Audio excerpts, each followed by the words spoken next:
Hello and welcome to the Blackout Podcast, where I get to talk to amazing people that do amazing things. And today, they're back. Now, I was in your studio the last time we recorded. Welcome to the Blackout Podcast Studios. Appreciate it, man. This is amazing. Everything is nice here, man. We appreciate it so much. Thanks for having us. This is the Advocates of Truth. And I said once the album was out, I was going to have you guys back. So 100%, man. Thank you first for releasing Never Too Late. Beautiful album. Amazing songs. Actually, let's talk about the song. Like, how did you decide what song goes where? Like the title, the number of the tracks, you know? So this has been like a long-term project, you know. So all we were doing is showing the diversity in the music that we do, because what we do is Afro-Fusion. So Afro-Fusion is not all about Afro beats. It's all about different genres, and that's why we wanted people to know us from the start. This is our first album, and this is one thing that show who we are in the music industry. So we are diverse artists, and we prefer making it more diverse in different genres. Wow. And like, you could see the different tracks. Yes. But obviously, Never Too Late is still my thing. I gotta say, I still play it on the radio show every freaking Wednesday. Thank you. Never Too Late kind of led this thing so far, but let's go back to what was your plan and the process to release the album? Our plan, as I can say, this is like a dream come true. Because we always wanted to release an album ever since we started music. So this is the first album. Yeah. So it's like a dream come true. So the process was tough because the COVID hit. Oh my God. Yeah. That's the hardest part, man. That was the hardest part, man. And we decided to just buy our own gear because we couldn't go to the studio stuff. We decided to buy our own gear. So we have a home studio now. It was easier for us to just be home, writing songs, stuff like that. Yes. Yeah. Actually, let's talk about that, because, you know, I know some artists have their own home studio and stuff, but like, using those things is a different thing entirely. So how did you learn how to use it? I'll say mostly it's natural talent. And YouTube. You know, but he worked hard. You know, we had help through the community too, you know what I mean? And we worked hard, like we were practicing every day, you know. It wasn't easy at first. At some point, we wanted to give up. You know. So we learned all those stuff along the way. Yeah. Right. At first, I didn't know anything about recording all this stuff, producing. Yes. But with all the gears, was like, okay, music is our life, it's our passion. Why can I just instead of just be singing, why can I just learn how to record, how to produce? Because now I can make beats. Oh. Yes. Yeah. I made a couple beats on the album. Which songs? We made this Warriors, and that was you on Warriors. Yeah. That's insane. Yeah. Okay, wait. I always have this question when I think of beat. Like, do you hear do you know the lyrics of the song before the music, or like which one comes first to you? When say for that Warriors, how did you come with the beats and the lyrics to the song? So it depends. Sometimes you can get inspired by the melody. Once the producer hit the notes, because couple notes, because the song can easily come in your mind. Sometimes you can have like an idea in your mind, and you say, okay, I want this beat to be like that. It all depends. But for all Warriors, we had the song, I had the song, the melody. So we came up, me and Rajab, we wrote something. And then, we decided to make a beat from what we had already in mind. Yeah, that's how I friggin' love Warriors, man. Nakozela yo, bro, I'm in love. So everything. So we did like four songs in the studio. Holy songs. shit. Yeah. Oh, okay. So now when I'm listening to the album again, you know another thing I love about your album? And I struggle with some albums where when you press play, you skip songs. Yeah. I couldn't skip songs. Appreciate it, man. Appreciate it. Like you just press play and you just listen. Yes, You know? yes. So I remember the first day I was listening on my computer at home. I was listening to it. And then I had to go to the mall, listen to it in the car. Or listening to it when I was coming back, like it was just playing track by man, track. Appreciate it, man. I mean, and I was like, I'm gonna listen to Never Too Late, obviously, but like I love how you guys just kept the songs. It was just really flowing. Most one thing that we do mainly is tell a story behind our music. So everything that we write, it's all about the life we pass through. This pandemic has been really hard for us. It wasn't that easy, like through our lives and everything. At some point, we almost gave up, But this is the struggle in music. Talent has its own challenges, right? But we believed in ourselves, and we're still pushing on. We're gonna release now. We're releasing now a new EP. I believe this is what they call it here. Yeah, it's like a summer vibe. Yeah, like a summer vibe. So we featured different artists. What are some of the artists? So shout out to Kionte. We have a song with him. Mr. Bills. Yes. Mr. Bills. We have Arenye. That dude. I saw what he did with his Instagram for Valentine's Day. Yes. Yeah. He knows how to use social media. That guy. Oh So, yeah. He's number one social media. So we have Waifila. See, Waifila has.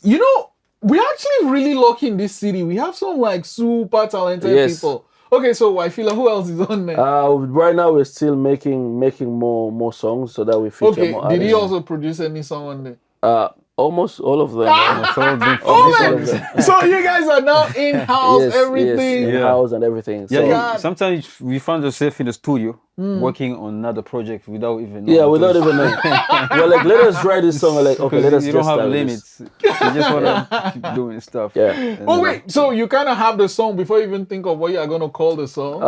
Mostly we have the hook. We always have the hook. So the hook follows the melody, right? And then once we get the melody, now we're gonna write the verses. That's how. Another thing I say about Advocates of Truth, I always tell everybody this: you guys work super hard. So whatever type of success you come, I'm not surprised. Like, thank you. Man.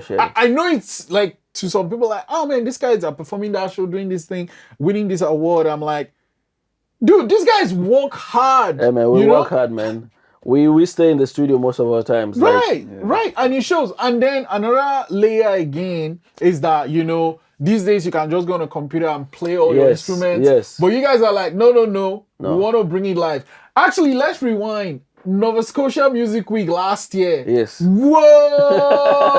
Appreciate it. What? Your performance was insane. So we tried something different. It was new. Shout out to DJ Sheni. Yeah. Shout out to our drummer, Andrew Dams, shout out to our guitarist, Shadrach Kadiata. They always support us, you know what I mean? So we try to do something different because during the pandemic, like most of our players were hesitant, So we had to bring in some other ways of performing, And we gave them good. Everything was nice. It was insane. Like I was volunteering actually, because I'm cheap. I like cheap tickets. Anyway, I was volunteering. So I saw the hall you guys are gonna play. I said, okay, I'll volunteer there. And there were some artists and stuff. Yes. But and how people are listening to music these days. Everybody's cool, and I'm standing. Yeah. But when you guys came on stage, like everyone forgot about social distancing. Yeah, that's the point, right? Everybody came up front, and you guys just like there was this relationship you were giving the audience, and they were giving you guys back. Yes. So our music is vibrant. Once you're on stage, like we commit to our fans. Urban music. Yeah, it's so you have to interact with the people, just be cool with the crowd. And we enjoy what we do. Mostly, we enjoy what we do when we're on stage. We love our music. We love everything that we do. Why did you decide to play with a live band? Because it's not easy. It's not easy. Musically, it's the best thing. The time that is a little bit hard is just arranging, you know what I mean? Calling people here and there, because everybody's busy right now, The other thing is that translating all those beats you made in the computer to actual instruments is a different thing. But you guys do it so seamlessly. Yeah. Well, our players are professional, to be honest. You know what I mean? So like, we send them the songs. We're like, these are the songs. Okay, let us start practicing, right? So we go on from there. But they're really good. They're professional. They're patient. You know, patience is the key. You know, and we are patient too. So we learn with them together. So you know, so every day we go there, we learn every day. It's not like something that we just go and we start practicing. You know. So we're like, oh, let us do this because of this show. Let us change this and this, right? That is freaking awesome, man. So, when is the EP gonna come out? Do you have a date or? We're hoping before June, I believe. Before June, we try. In time for summer. Yes, Summertime. Yes, yes, it's a summer vibe. Okay, so let's rewind a little bit and talk about COVID. Yes. What, you know, you mentioned that COVID affected things, but in what specific ways did it affect, you know, Advocates of Truth and everything you're working on? To be honest, it didn't affect us that much. The only part that affected us is just we couldn't see our the audience. You know what I mean? We miss being on stage, seeing our people. You know what I mean? Yeah. Talking of that, you did some performances online. How were some of those online performances? Those performances, they gave us some other experience, you know, because that was the first time performing live with nobody. You can see it. You can see nobody. You're just in a room singing, but there's no Right. it was hard. But yeah, it gave us some, like, we knew how to manipulate all this technology stuff, how to sing in front of the camera, even like a live band, stuff like that. Yeah, it went pretty good. No, I love the ones. I think one of my favorite was the Evergreen one. Yes. I really love that one. We just did we performed on the Ansma Awards show. On Eastlink. Yes. You guys are everywhere. Yeah, man. We're trying. We just We're getting here at the started. Black Podcast too. Oh yeah. Okay, so another thing I love that you're bringing new dimension is like your visuals. Yes. Right? You guys, you know, take your time. It might take a while, but when the video drops, you know, it's like an Advocates of Truth one. Yes. Why do you use that approach, and what are some of the visuals we should be expecting from you guys? So right now, we're shooting with Kiki. Video is gonna come out anytime soon. It's called Bro, I'm in Love. Oh. Yeah. So it's not easy. It's not, you know, everything takes time. You know. Yeah. So we take our patience. Like, we correct where there's a mistake. Kiki's a nice guy, you know what I mean? So he's helping us, we're helping him. Where we can, he tells us, let's do this, you know. So we work, mostly the reason why we take time is we work with people who are patient too, right? So it's all about the people we work with most of the time. The relationship you have with somebody, right? So once they love what we do, so we bounce in between there, right? And we're shooting the video now. Right now it's in the process. Watch out, it's gonna be nice. It's called Bro, I'm in Love. It's a love story. So like you guys have shot different places. There was one that was like a club scene too. Yes. You were in suits and everything. Yes. I'm like, when is this thing coming out? I want to see it. See it. Okay, I want to talk about social media. I mentioned Iranian a couple of minutes ago, but let's talk about you guys. You guys also are social media pros. Like, who handles your account? How do you decide the things you're gonna put up? All that stuff. Yeah. We manage our accounts. So it's hard sometimes because we wanted some management, but we needed to manage our own account because it's easy for us to post whatever we wanna do, or to be like close to the fans, to the family, to everything. Yeah, but how do you even decide the things you show? Because like you guys have so much content. Most of our everything that we do is basically family oriented. So most of the time, because we want everybody to see, you know. Part of. Yeah, well, basically we are for the public, you know. Right. So once we release everything out there, so we make sure that everybody's happy, you know. And we also, because all our songs, like from a child to an elderly person, you can listen to any of our songs. You can play our song in the house, you can play church, in the church, you can play it in the club. So everywhere we go, we still in the community. So that's why we always keep it nice. Yeah, okay. I'm gonna let you go, but I have this question that just popped into mind. Yes, Something that you guys always talk about is like, apart from fans or whatever, is also community, right? Yes. Why is that community important to you guys? Well, I can say community, as you can say, if I sing in the studio, I release it to the public.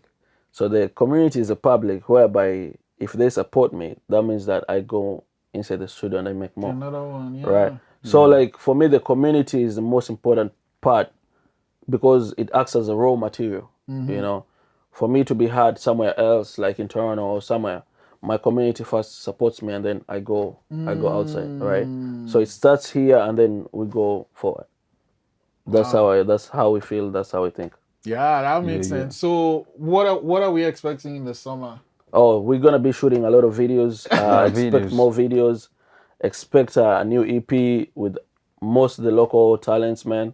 We got nice talent in Halifax, Shout out to everybody who is in Halifax, man. Shout out to everybody.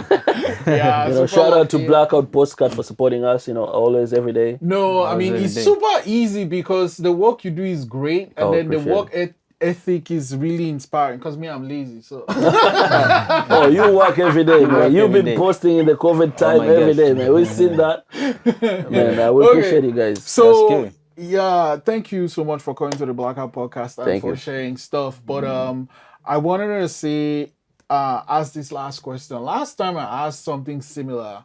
And I was like, okay, someone that is starting, should they do? But now I want to say someone has started, they are building. How do they keep going?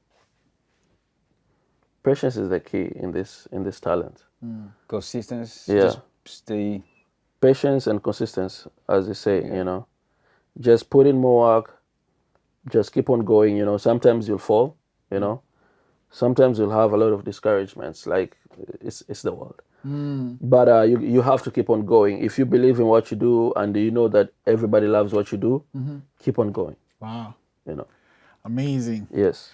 Thank you guys for coming. I can't wait for the EP and I can't wait to watch you guys live soon, man. Don't forget to watch our new album. It's called Never Too Late. Yes. You can find it on Spotify. Wherever it's on my Spotify. It's on repeat on my Spotify for sure. Appreciate it, man. And my track is still Never Too Late, I gotta say.